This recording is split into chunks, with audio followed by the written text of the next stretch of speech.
మధ్యమధ్యలో దివ్యాంగురాలపై అత్యాచారం చేస్తున్న యువకుడు పోలీసులు అరెస్ట్ చేస్తారని భయంతో ఆత్మహత్య చేస్తున్న యువకుడు ఆత్మహత్య చేసుకున్నాడు. ఇక వివరాల్లోకి వెళితే శ్రీ సత్యసాయి జిల్లా కదిరి డీఎస్పీ శ్రీలత మీడియా సమావేశం నిర్వహించారు. ఈ సమావేశంలో కొత్తమిట్టెల వినాయక చవితి పండుగ రోజున రాత్రి మండపం వద్ద ఒంటరిగా ఉన్న దివ్యాంగురాలు చెవిటి మూగ అయిన 17 ఏళ్ల బాలికను చెట్ల పొదల్లోకి లాక్కువెళ్లి జనార్దన్ అనే యువకుడు మాజీ వాలంటీర్ మద్యం సేవించి మధ్యమధ్యలో దివ్యాంగురాలపై అత్యాచారం చేశాడు. కాసేపట్లో పిల్లలు అక్కడికి వచ్చి గమనించి గట్టిగా కేకలు వేయడంతో అత్యాచారం చేసిన నిందితుడు పారిపోయాడు. ఇక అనంతరం అత్యాచారం చేసిన నిందితుడు ఆత్మహత్య చేసుకునే ముందు నా చావుకు ఎవరూ కారణం కాదని లేఖ రాసి పోలీసులకు అరెస్ట్ భయంతోనే ఆత్మహత్య చేసుకుంటున్నానంటూ కూడా లేఖలో ప్రస్తావించారు.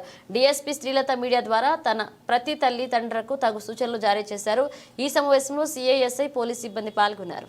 ఊరికి వెళ్తూ వాళ్ళతో పరిచయం ఏర్పడింది కాబట్టి తల్లిదండ్రులు ఇద్దరు కూడా అమాయకులు. వాళ్ళు మామూలుగా గొర్రెలు మేపుకుంటూ కూలి పనులు చేసుకునే వాళ్ళు, పెద్ద అవేర్నెస్ లేని వాళ్ళు.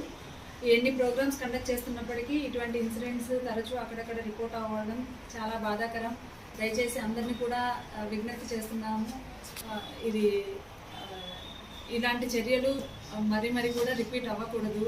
చేసే ముందు ఒకసారి గమనించండి, అది తప్పు. మనకు ఒక ఫ్యామిలీ ఉంది, ఆ అమ్మాయికి ఒక ఫ్యామిలీ ఉంది, తనకు ఒక జీవితం ఉంది అని మనం పర్సనల్గా ఆలోచన చేసి ఆ పొజిషన్లో మన వాళ్ళు ఉంటే ఏంటి పరిస్థితి అని మనం ఎంపతితో ఆలోచిస్తే తప్పితే ఇట్లాంటి ఇన్సిడెంట్స్ బయటికి రావు.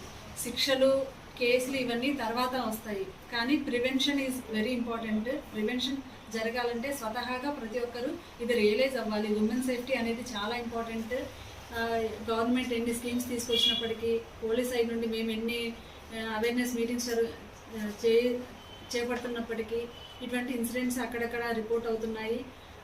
మగవారందరికీ, ఇంట్లో ఉన్న పెద్దలకి, ఆడవారికి, పెద్దలకి, సొసైటీలో ఉన్న చాలా మందికి అందరికీ కూడా మేము విజ్ఞప్తి చేస్తున్నాము. దయచేసి ఏదైనా ఇటువంటి ఇన్సిడెంట్ చేసేటప్పుడు, ఇటువంటి ఒక అఘాయిత్యం చేసే ముందు ఆలోచన చేయండి. ఆ అమ్మాయి ఎంత పెయిన్కి గురవుతుంది, ఆ ఫ్యామిలీ ఎంత సఫర్ అవుతుంది. ఇందులో అమ్మాయి minor girl, 17 years minor girl, that disabled. మాటలు రావు, వినపడదు, మెంటలీ కూడా తనంతా ఇంకా డెవలప్ అవ్వని ఒక చిన్నపిల్ల. ఫిజికల్గా మనిషి పెద్ద కనపడినా కానీ మెంటల్గా డెవలప్ అవ్వని ఒక చిన్నపిల్ల. ఇతను ఇంకా ఎడ్యుకేటెడ్ అయ్యి ఉండి ఒక రెస్పెక్టబుల్ పొజిషన్లో ఉండి ఇలాంటి చర్యలు చేయడం చాలా బాధాకరం. పేరెంట్స్ అందరూ కూడా మీ ఇంట్లో మగపిల్లలను, ఆడపిల్లలకి రక్షణ చెప్పే ముందు మీ ఇంట్లో మగపిల్లలకు కూడా ఆడపిల్లలతో ఎలా బిహేవ్ చేయాలి అని మనం నేర్పించినప్పుడే ఇటువంటి అఘాయిత్యాలు తగ్గుముఖం పడతాయి. ఆడపిల్లల్ని మనం ఎంత ప్రొటెక్ట్ చేసినప్పటికీ కొన్ని కండిషన్స్లో ఆడపిల్లలు చేసే యాక్టివిటీస్ వల్ల ఇటువంటివి జరుగుతున్నాయని అక్కడక్కడ కొన్ని నెగిటివ్ స్టేట్మెంట్స్ మనం వింటూ ఉంటాం.